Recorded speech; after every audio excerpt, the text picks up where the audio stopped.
When you hear the word manufacturing, it's easy to just picture a big, noisy factory. But what if I told you it's actually the story of creation itself? It's this amazing, universal toolkit that we humans use to turn totally raw, kind of useless stuff into every single object that fills our modern world. So let's open up that toolkit and see exactly how it all works. I mean, really think about it for a second. That can you're holding, it started out as just a flat sheet of metal. That chair? It was once nothing more than a pile of plastic pellets. The journey from that raw stuff to the finished thing? Well, it's not magic.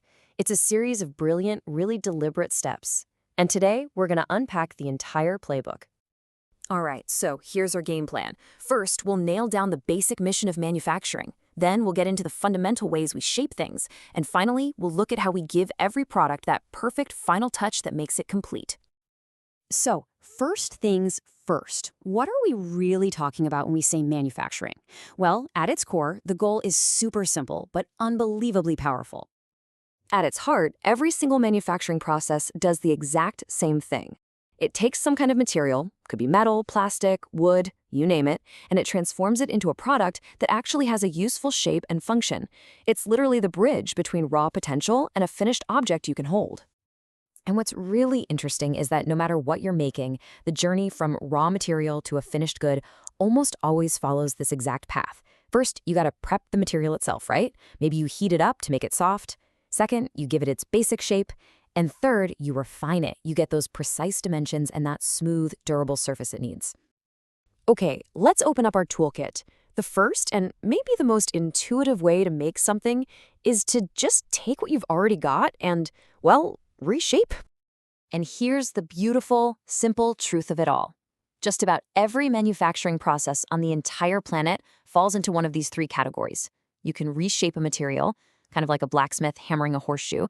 You can add to it, like a 3D printer building something from nothing. Or you can remove material, just like a sculptor carving a statue out of a block of marble. That's it. So let's dive into that first approach, reshaping. The main tool in this part of the kit is a process called forming.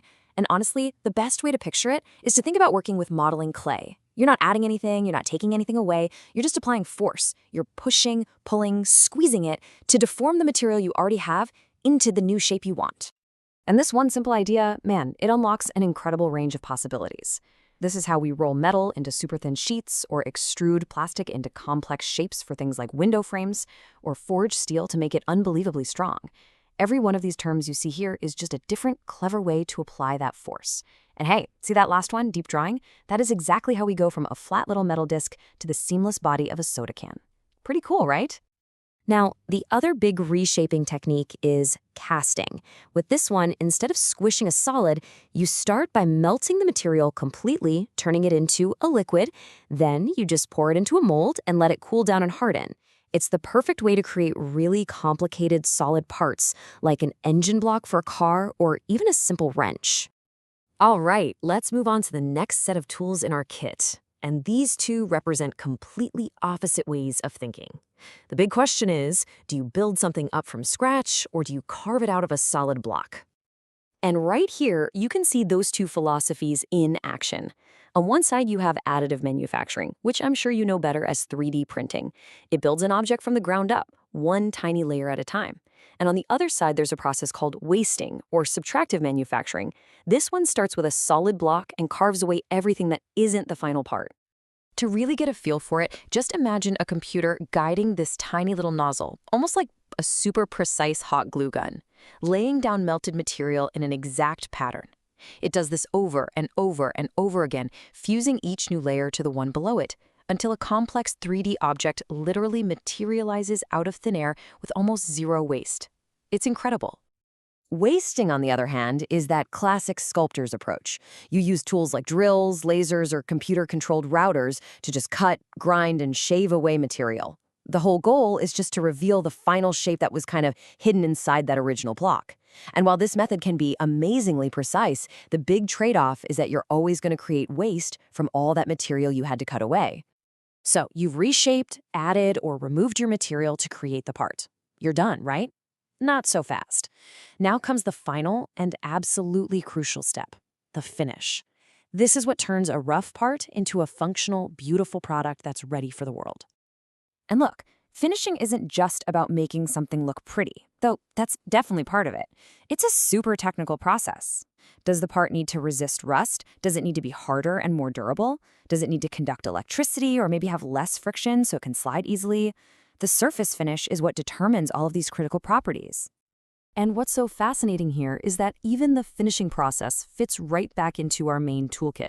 You're either removing a tiny bit of material through things like polishing or sandblasting to get a perfectly smooth surface, or you're adding a whole new layer through painting, powder coating, or electroplating to protect it and change how it behaves. So there you have it. Reshape, add, remove, and finish.